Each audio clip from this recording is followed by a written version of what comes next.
Madame, Monsieur, bonjour et bienvenue au Flash Info de ce jeudi 14 août 2025 sur Kivu Morning Post. À la une, le commandant de la 22e région militaire des forces armées de la République démocratique du Congo FARDC, le général de brigade Edi Kapend, a ordonné à ses troupes de se placer en alerte maximale dans le Haut-Katanga selon un message opérationnel militaire consulté jeudi par Kivu Morning Post. Détail avec vous. Fiston, c'est moi. Dans ce télégramme classé ANCL, niveau confidentiel limité, le haut gradé instruit ses subordonnés de mettre en alerte maximale vos unités respectives et de sécuriser en priorité des points stratégiques tels que vos magasins d'armement, prisons, aéroports Luano, camps Kibati, RTNC, banques, résidence du président de la République, mairie de ville et autres points stratégiques. Les positions avancées aux entrées routières de Kasinga, Kasumbalissa, Likasi et Kipushi devront être placées sous surveillance renforcée, tandis que tout mouvement suspect devrait être immédiatement signalé selon le texte. Le télégramme signé par le général Kapend est adressé au commandant des grandes unités de la région, insiste également sur la réduction des mouvements militaires sous vos ordres et l'activation du service de renseignement pour collecter et transmettre toute information pertinente. Le document ordonne enfin au 13e régiment blindé de mettre en état opérationnel l'arsenal d'armement et d'exécuter ces mesures sans faille. Ce renforcement intervient dans un contexte sécuritaire préoccupant dans l'est de la RDC avec de risques d'expansion du conflit vers le centre-sud impliquant le Grand Katanga. Le ministère des Affaires étrangères de Belgique a déconseillé tous les voyages non essentiels vers la RDC depuis le 7 août 2025. La situation sécuritaire s'est dégradée, surtout dans l'est du pays, notamment dans les provinces du Nord et Sud Kivu, de l'Ituri et du Tanganyika, touchées par des conflits armés. La Belgique met également en garde contre l'insécurité croissante dans le Haut-Katanga, Lualaba et Olomami. Le Belge, présent en République démocratique du Congo, doit faire preuve de prudence, éviter le rassemblement et suivre les conseils de l'ambassade. Les États-Unis ont également maintenu la RDC dans leur catégorie de risque maximal. La République démocratique du Congo fait face à de menaces sécuritaires croissantes avec une centaine de groupes armés actifs dans l'est du pays. La résurgence de l'A-123, accusé d'être soutenu par le Rwanda, un mouvement armé qui contrôle de vastes territoires au Nord Kivu depuis 2022, accentue la menace sécuritaire dans l'est de la République démocratique du Congo. Le verdict du procès de Constant Mutamba, ancien ministre de la Justice en RDC, s'est rendu le 27 août par la Cour de cassation de la République démocratique du Congo. Le juge Jacques Kabasili a déclaré à l'issue de l'audience du 13 août 2025 que le débat est clos et que l'affaire est désormais en délibéré. Le ministère public a demandé une peine de 10 ans de travaux forcés pour Mutamba, accusé de détournement de 19 millions de dollars américains destinés à la construction d'une prison à Kisangani. Mutamba a exprimé sa douleur, affirmant que la justice lui a tout pris, son honneur, sa crédibilité ainsi que sa dignité. Suivez ici Constant Mutamba. C'est le ministère public qui accuse le ministre de la Justice pour détournement des 19 millions qui se trouvent en banque.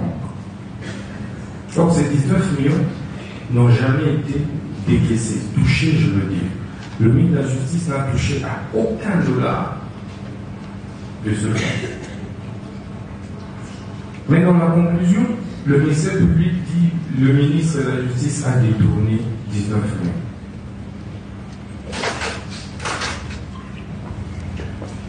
Je suis perdu face à ces syllogismes.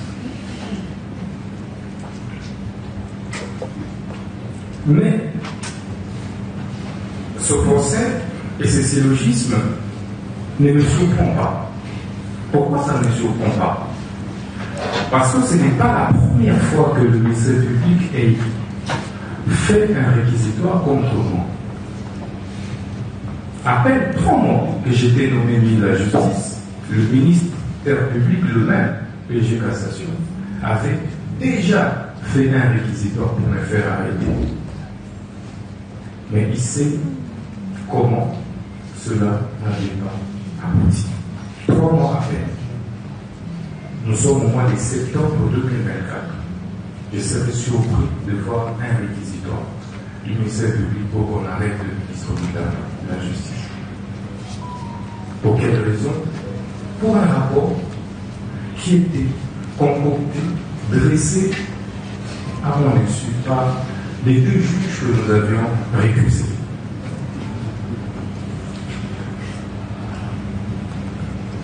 Monsieur le Président, vous comprendrez que ça ne surprend pas. Parce que il y a eu des divergences de fond sur les réformes que nous devions ensemble engager. Et on ne s'est pas mis d'accord. Est-ce pour autant que l'on puisse recourir à la justice pour pouvoir régler ces divergences? Je ne pense pas.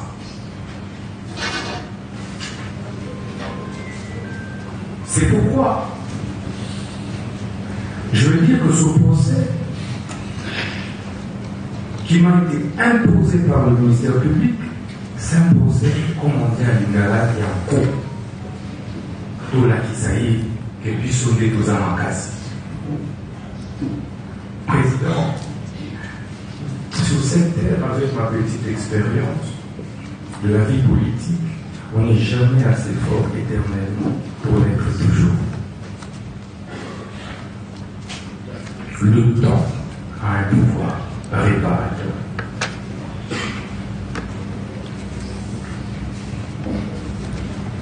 Monsieur le Président, j'ai l'avantage d'être jugé par les hauts magistrats, les juges que je connais, que je côtoyais comme ministre de la Justice. Je connais pratiquement votre moralité. Mais c'est pourquoi, lorsqu'on a recomposé ce siège, nous ne nous sommes pas opposés. Parce que nous connaissons votre capacité à être indépendant. Notre combat ensemble a été... Et à Goma, le 13 août, une cérémonie a eu lieu pour le 21e anniversaire du génocide des Gatumba contre les Banyamulenge. Des leaders de l'F-123, Turaneo, comme Moïse Nyarugabo et Corneille Nangaa étaient présents. Nyarugabo a affirmé que les Banyamulenge sont congolais d'origine et a souligné l'importance de vivre ensemble pour la paix et la stabilisation de l'Est de la République démocratique du Congo. Honorer les victimes, rechercher la justice, la paix et lutter contre le déni du génocide contre les Tutsis en RDC. Nous célébrons aujourd'hui, en cette date du 13 août 2025, le 21e anniversaire du génocide de Gatumba, jour sombre où 166 personnes, des Banyamulenge principalement, et quelques alliés, ont été sauvagement arrachés à la vie dans un camp de réfugiés à Gatumba, au Burundi, sous protection des Nations Unies. 2 choses à souligner à ce niveau. La première, quand on parle d'un réfugié, on pense à une personne faible, vulnérable, dépouillée de tous les droits à part la vie, qui a quitté son pays, qui a fui et qui a tout laissé derrière elle pour sauver la seule chose qui lui reste, la vie. C'est ça les réfugiés. Et quand on parle d'un camp de réfugiés, des Nations Unies, un camp de réfugiés sous protection des Nations Unies, ou carrément des Nations Unies tout court, on pense à cette organisation, toute puissante, supra-étatique, qui travaille et qui a l'appui de tous les États, et chacun, là où elle est installée, qui a en quelque sorte le pouvoir même sur l'État. Quelle désillusion! ces 166 Banyamulenge qui ont fui Uvira, au sud Kivu, en République du Congo, ont été tués en face dans un camp de réfugiés des Nations Unies. Tout part de la situation physique du camp. Un camp bizarre. Peut-être qu'il n'y en a jamais existé. Un camp avec 2 sites. 2 sites séparés par 100 mètres. L'espace équivalent à un terrain de football. Mais deux sites avec des couleurs différentes. Une partie a été attaquée. Tout son contenu presque vidé. Et celle où étaient logés les Banyamulenge. Les assaillants ont utilisé le pétrole ou l'essence. Ils ont brûlé ces logis de fortune. Et tout celui qui a voulu se sauver a été récupéré par l'arme à feu ou par des machettes ou d'autres armes blanches.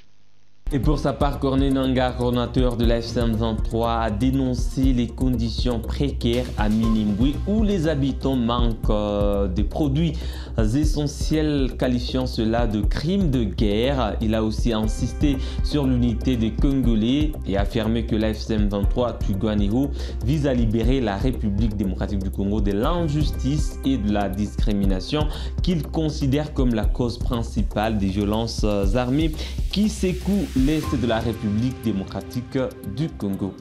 Lèvons-nous contre les injustices. Et lorsque nous vous parlons de la révolution, beaucoup, pour donner un sens négatif, ils vous diront c'est des rebelles. Je dis, moi je ne suis pas rebelle, je suis révolutionnaire.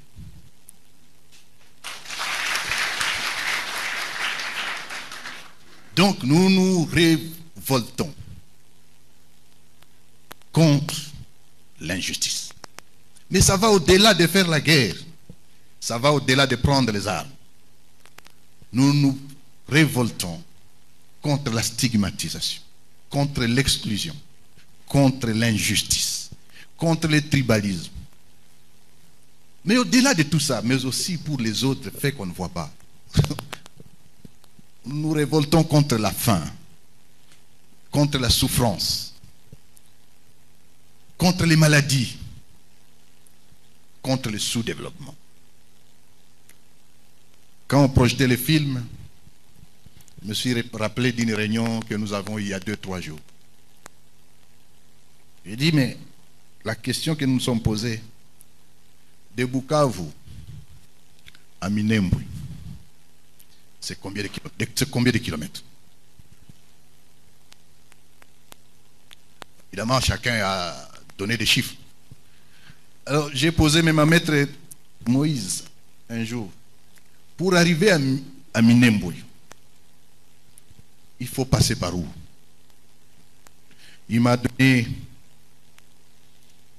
plusieurs schémas, plusieurs options. Mais la route principale, c'est celle qui devrait passer par Uvira, Baraka, Fizi, et qu'il m'a parlé d'un rond-point. C'est-à-dire mettre point zéro, le point zéro. Et alors on a vu. Mais en temps, il y a plusieurs autres options. À partir de Kaziba, on peut accéder. Et qu'il y a une autre route qui partirait de Bukavu, Walungu, Mwenga, pour remonter par derrière. Mais pourquoi en 60 ans, si à partir de Kamanyola, on me dit que c'est autour de 100-150 km jusqu'à Minembwe, pourquoi on n'a jamais construit une route pour sauver nos frères qui sont là? Nous pleurons, nous commémorons aujourd'hui. J'ai dit que j'allais donner un message d'espoir. Nous commémorons les morts aujourd'hui. Mais ce qui se passe en Corse aujourd'hui, depuis plus de 10 jours, je dirais depuis plus de 3 semaines,